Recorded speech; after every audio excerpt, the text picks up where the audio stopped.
Paris, années 80.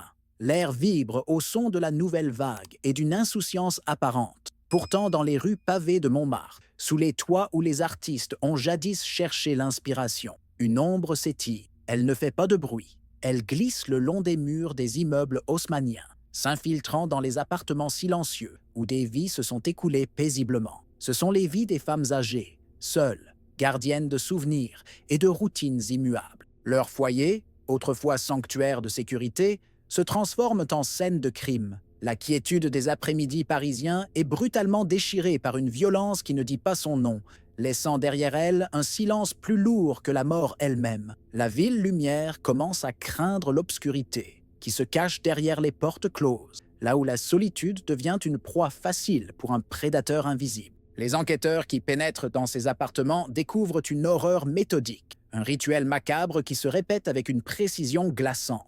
Le désordre n'est pas celui d'un simple cambriolage, il est le témoignage d'une agonie prolongée. Les corps des victimes, des femmes qui ont traversé les guerres et les épreuves de la vie, portent les stigmates d'une cruauté insoutenable, des traces de torture, des signes d'asphyxie. Et pour quel butin? Quelques francs, des bijoux sans grande valeur, les économies d'une vie modeste. Ce décalage entre la brutalité des actes et la futilité du gain matériel plonge la police dans une profonde perplexité. Il ne s'agit pas de vol, ou du moins, pas seulement. C'est une explosion de haine, une rage déversée sur les plus vulnérables. Un fantôme semble hanter Paris, un prédateur dont la signature est la souffrance. La peur s'installe, insidieuse comme une brume froide qui envahit les rues et les esprits. Les journaux lui donnent un nom qui fait frissonner la capitale, le monstre de Montmartre. Ce nom est sur toutes les lèvres, murmuré dans les files d'attente des boulangeries, discuté à voix basse dans les cafés. Les femmes âgées n'osent plus ouvrir leurs portes. Chaque son dans le couloir devient une menace potentielle. La confiance, ce pilier de la vie en communauté, s'effrite. Les familles appellent leur mère, leur grand-mère, les suppliant de faire preuve de prudence. Paris, la ville de l'amour et de la fête, découvre un nouveau visage, celui de la paranoïa. Une chasse à l'homme sans visage a commencé, une course contre la montre pour stopper une série de meurtres qui souillent l'âme de la cité et transforment la solitude de la vieillesse en une condamnation à mort. Thierry Paulin naît en Martinique, une île baignée de soleil, mais son enfance est loin d'être lumineuse. Elle est marquée par le sceau de l'abandon, rejeté par un père absent.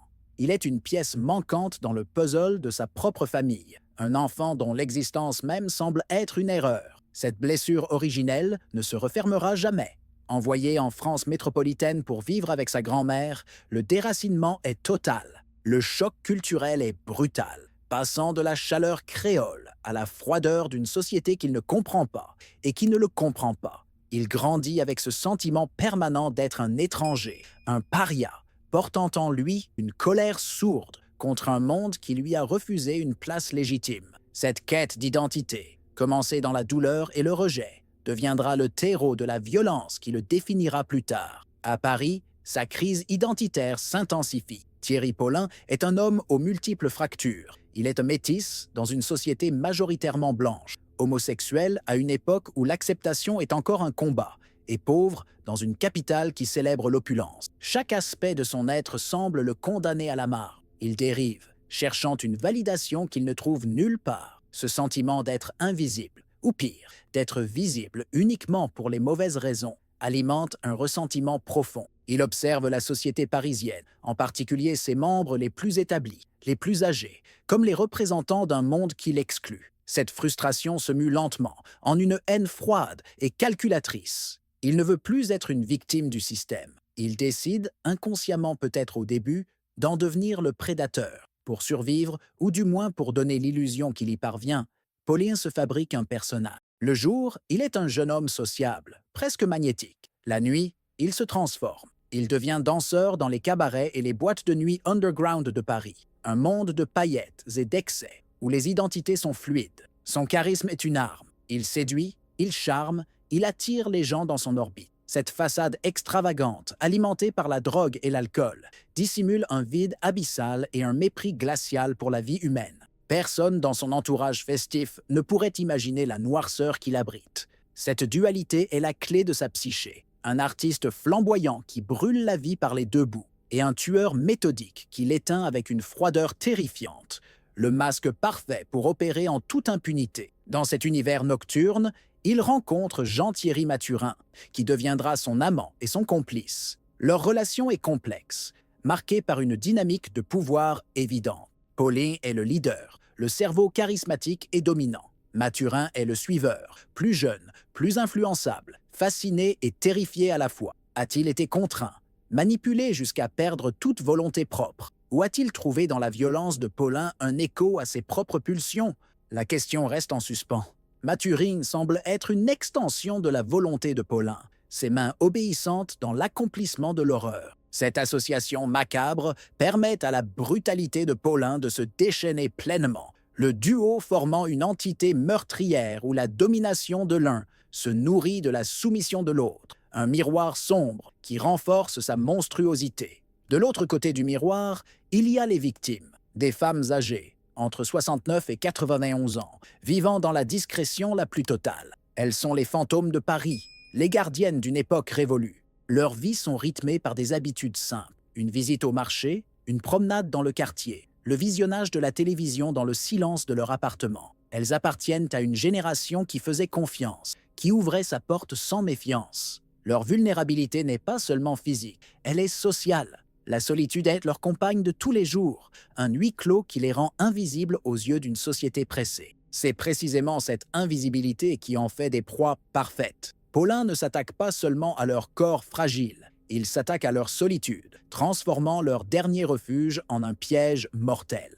Au début des années 80, après un passage discret dans l'armée, Thierry Pauline se jette corps et âme dans le tourbillon de la vie parisienne. La ville est pour lui une promesse de liberté, un refuge loin de son passé fragmenté. Il découvre la nuit, ses lumières au néon, ses excès et sa faune interlope. C'est dans ce décor de fêtes et de faux semblants qu'il croise la route de Jean-Thierry Mathurin. Leur rencontre n'a rien d'anodin. C'est la fusion de deux solitudes, deux marginalités qui vont s'agréger pour former une entité destructrice. L'énergie de la capitale, qui aurait pu être un vecteur d'émancipation, devient pour eux le théâtre où ils vont répéter leur rôle de prédateurs. La scène est prête, les acteurs sont en place, et le rideau va bientôt se lever sur une tragédie sanglante qui marquera la décennie. En octobre 1984, le duo passe à l'acte. La première vague de meurtres déferle sur Paris, ciblant avec une précision cruelle des femmes âgées vivant seules. Leur mode opératoire, qui deviendra leur sinistre signature, se met en place.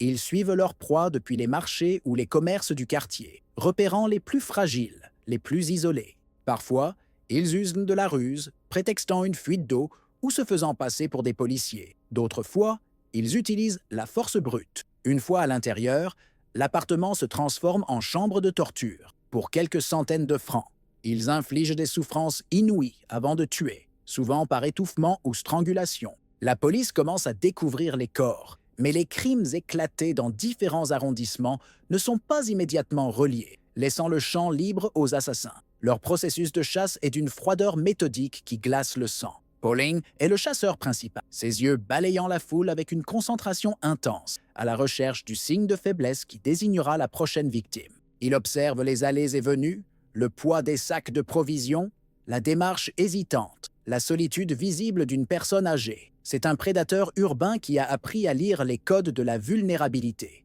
Une fois la cible choisie, la traque commence, patiente et silencieuse. Il la suit dans les rues, dans le métro, jusqu'au hall de son immeuble, attendant le moment opportun pour s'engouffrer derrière elle. Ce rituel de sélection et de filature, répété inlassablement, révèle une absence totale d'empathie, transformant des êtres humains en simples objectifs à atteindre pour assouvir ses pulsions et financer sa prochaine dose. Vers la fin de l'année 1984, une rupture survient. Pour des raisons qui restent floues, le duo se sépare temporairement et Mathurin quitte Paris. Mais la fin de leur collaboration ne signifie pas la fin de l'horreur. Au contraire, Thierry Pauline continue seul et sa violence semble s'intensifier, comme libéré de toute contrainte.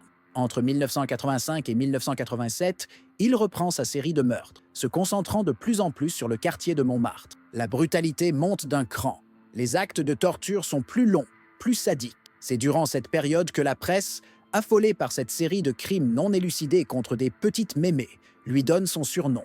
Le monstre de Montmartre est né, et avec lui, une psychose collective qui s'empare de la ville, transformant le charmant quartier en épicentre de la terreur. Pendant ce temps, les forces de l'ordre peinent à assembler le puzzle. La principale difficulté réside dans une faille institutionnelle majeure de l'époque, le cloisonnement des services de police. Chaque meurtre est traité par le commissariat de l'arrondissement où il a été commis, et les informations circulent mal.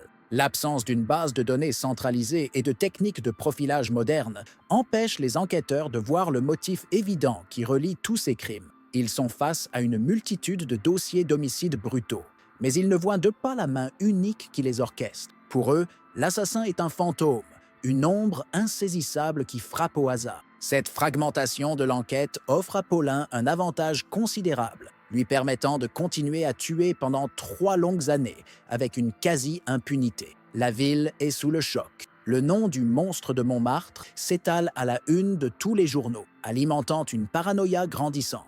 On parle de lui dans les journaux télévisés, dans les émissions de radio. Des portraits robots, souvent contradictoires, sont diffusés, ajoutant à la confusion. La peur change les habitudes. Les personnes âgées se barricadent, les concierges filtrent les entrées avec une méfiance accrue, et une simple sonnette inconnue peut provoquer une crise de panique. La solidarité de voisinage, déjà fragile dans une grande métropole, est remplacée par une suspicion généralisée. Paris, qui se voulait une ville de lumière et de culture, découvre son ventre mou, sa face sombre, où la solitude et l'isolement des plus faibles créent des proies faciles pour les prédateurs qui rôdent dans l'indifférence générale. En décembre 1987, la traque prend fin de la manière la plus inattendue qui soit. Ce n'est pas une enquête brillante qui met fin au règne de terreur de Paulin, mais un concours de circonstances presque banales. Accro à la cocaïne, il entre dans un conflit violent avec son dealer, qui l'agresse et menace avec une arme. Excédé et craignant pour sa vie, le trafiquant de drogue décide de se venger et le dénonce à la police. Quand les agents viennent l'arrêter pour cette affaire de droit commun, ils ne savent pas encore qu'ils tiennent l'un des tueurs en série les plus recherchés de France. Le monstre, qui a su déjouer la police pendant des années en planifiant méticuleusement ses crimes, est finalement trahi par sa propre impulsivité et son addiction. Une chute dérisoire pour un règne si sanglant. Placé en garde à vue, Thierry Paulin est interrogé. Les enquêteurs, en recoupant les informations, commencent à le suspecter d'être lié à l'un des meurtres de femmes âgées. Confronté aux preuves, Paulin ne nie pas. Il ne s'effondre pas non plus. Avec un calme déconcertant, un détachement qui sidère les policiers les plus endurcis, il commence à parler. Il avoue tout. Un par un, il égrène les meurtres, donnant des détails précis sur les lieux, les victimes, les tortures infligées. Il confesse froidement 21 morts, n'oubliant pas de dénoncer son ancien complice, Jean-Thierry Mathurin, pour les 8 premiers crimes.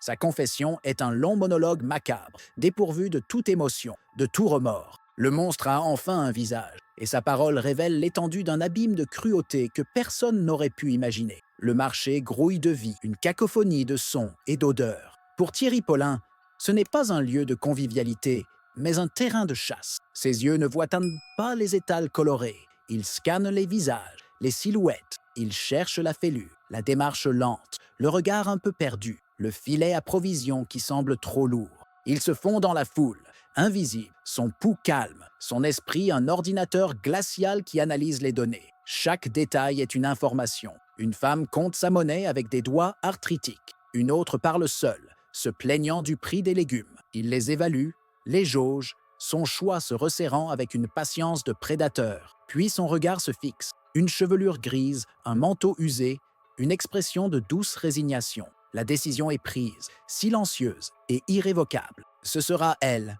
On frappe à la porte. Un son doux, presque timide, qui vient perturber le silence feutré de l'appartement. Derrière le bois, une femme de 82 ans hésite. Elle n'attend personne.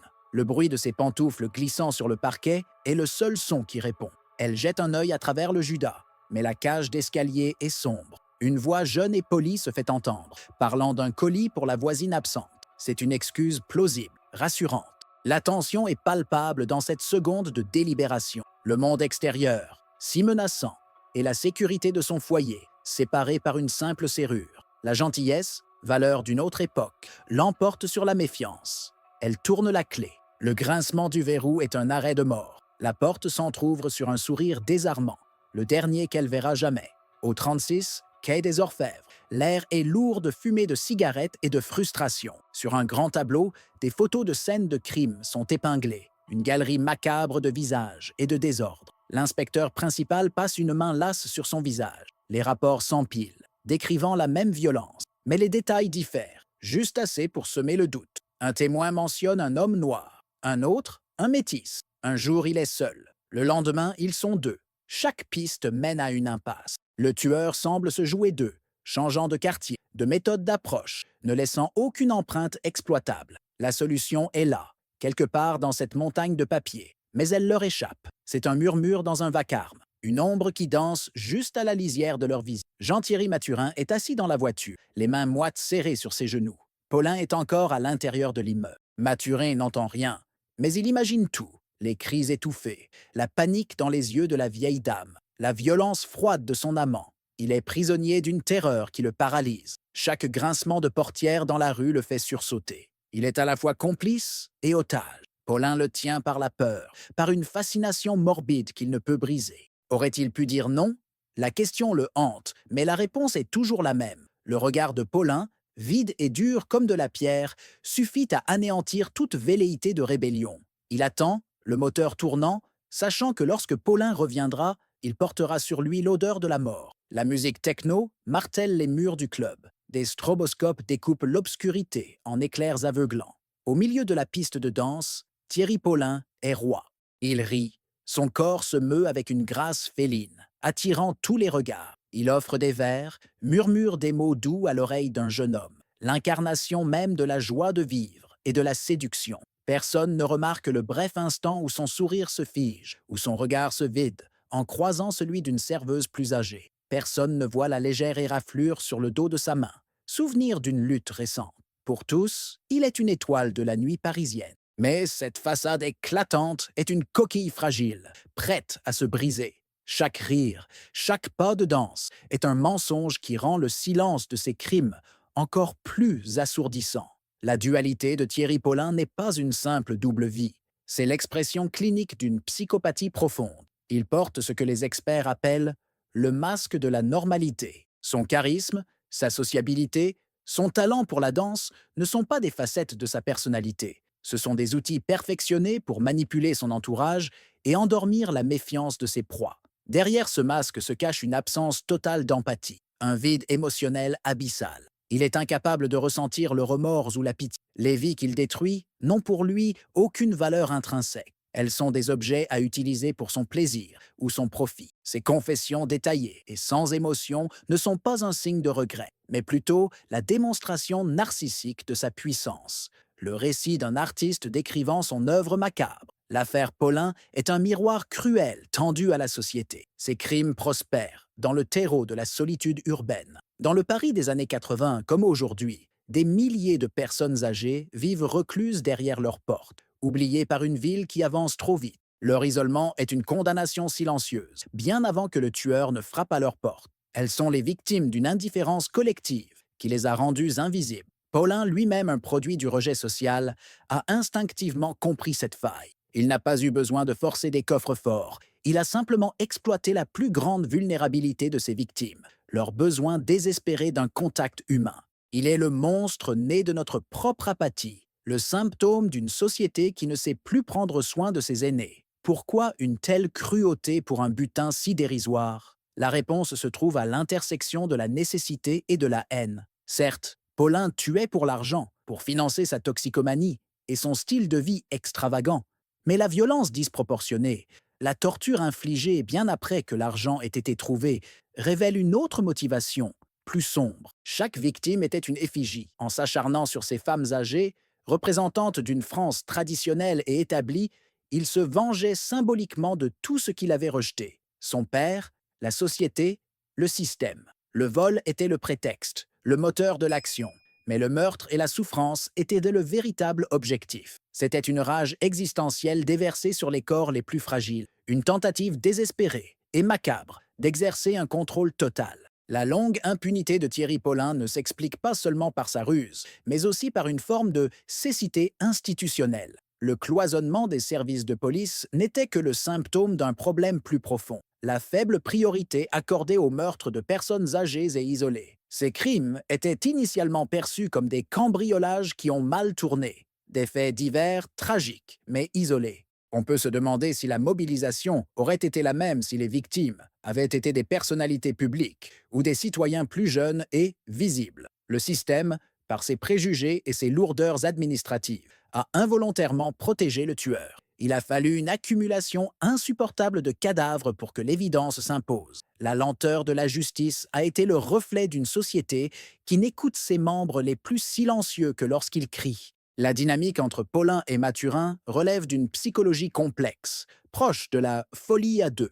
Si Paulin était indéniablement le leader, le manipulateur sadique, Mathurin n'était pas un simple pion passif. Leur marginalité commune, leur vie en marge de la société, a créé un lien toxique, où ils se sont mutuellement renforcés dans leur dérive. Pour Paulin, Mathurin était le public, le disciple qui validait sa toute-puissance. Pour Mathurine, Paulin était peut-être une figure dominante qui donnait un sens, aussi pervers soit-il, à son existence erratique. Ensemble, ils ont formé un écosystème de violence où la cruauté de l'un était excitée par la soumission et la participation de l'autre. Ils n'étaient pas seulement complices d'un crime, ils étaient partenaires dans une descente commune aux enfers, une symbiose mortifère. Le point culminant de l'affaire n'est pas une course-poursuite, mais une déflagration médiatique. Après les aveux de Paulin, la France se réveille en état de choc.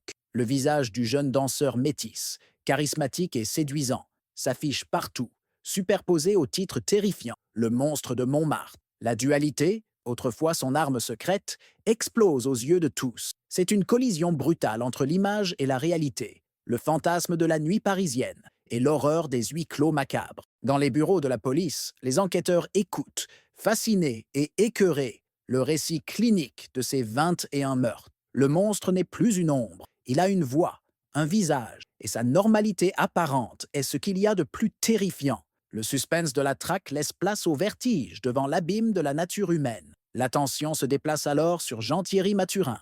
Son procès devient le réceptacle de toute l'horreur de l'affaire. Seul dans le box des accusés, il apparaît comme une figure pathétique, écrasée par le poids des crimes et par l'ombre de son ancien amant. Sa défense le présente comme une marionnette, un esprit faible entièrement sous l'emprise psychologique d'un monstre manipulateur. L'accusation, au contraire, le dépeint comme un complice actif, un partenaire à part entière dans la barbarie, séduit par l'argent facile et la transgression. Le jury est confronté à une question insoluble. Où s'arrête l'influence et où commence la culpabilité? Le verdict tombe, lourd et sans appel. La réclusion criminelle à perpétuité. La justice a tranché sur le plan légal, mais le doute sur sa véritable nature demeure. Mais Thierry Paulin, lui, n'affrontera jamais ses juges. Dans sa cellule, le prédateur devient la proie d'un mal invisible et implacable, le sida. La maladie, qui faisait des ravages dans les années 80, le consume à une vitesse foudroyante. L'homme qui se délectait de sa puissance sur les autres voit son propre corps le trahir, le privant de toute force. Son agonie se déroule dans l'univers aseptisé de l'infirmerie de la prison de Fresnes, un épilogue sinistre et ironique pour celui qui vivait dans l'excès des boîtes de nuit. Il meurt en avril 1989, à 25 ans, emportant avec lui les secrets les plus profonds de ses motivations. Sa mort est un dénouement biologique, mais elle constitue l'ultime pied de nez à la justice des hommes, un dernier acte d'évasion. Pour les familles des victimes, la mort de Paulin avant son procès est une blessure supplémentaire. La capture du meurtrier aurait dû apporter un début de clôture, mais son évasion par la mort les en prive.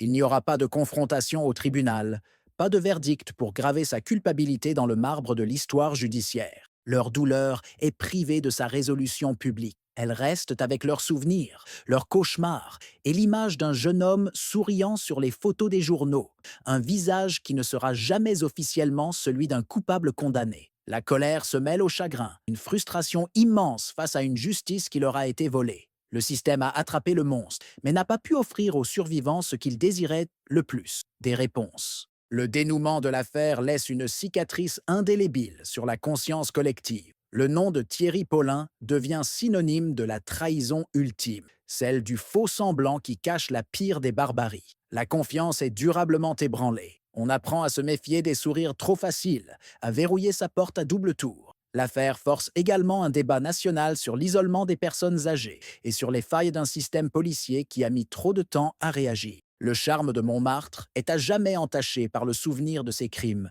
La ville lumière a réalisé qu'elle abritait des zones d'ombre profondes, des abîmes de solitude où des monstres peuvent naître et chasser en silence. Une certaine innocence, elle, a disparu pour toujours. L'histoire de Thierry Paulin est bien plus que le simple récit d'un tueur en série. C'est un miroir sombre tendu à une société qui, dans sa course effrénée et son individualisme, oublie de regarder ses membres les plus fragiles. Elle nous force à nous poser une question dérangeante. La monstruosité réside-t-elle uniquement dans les actes d'un homme ou également dans l'apathie collective qui permet à de tels actes de se produire? Paulin, monstre né du rejet, s'est attaqué à des victimes, mourant de solitude. L'affaire nous rappelle que derrière les portes closes de nos villes, l'indifférence peut être une arme aussi létale que la main d'un assassin. Combien de monstres sont encore façonnés par notre négligence et combien de victimes silencieuses attendent non pas un tueur, mais un simple geste de connexion humaine qui ne viendra peut-être jamais.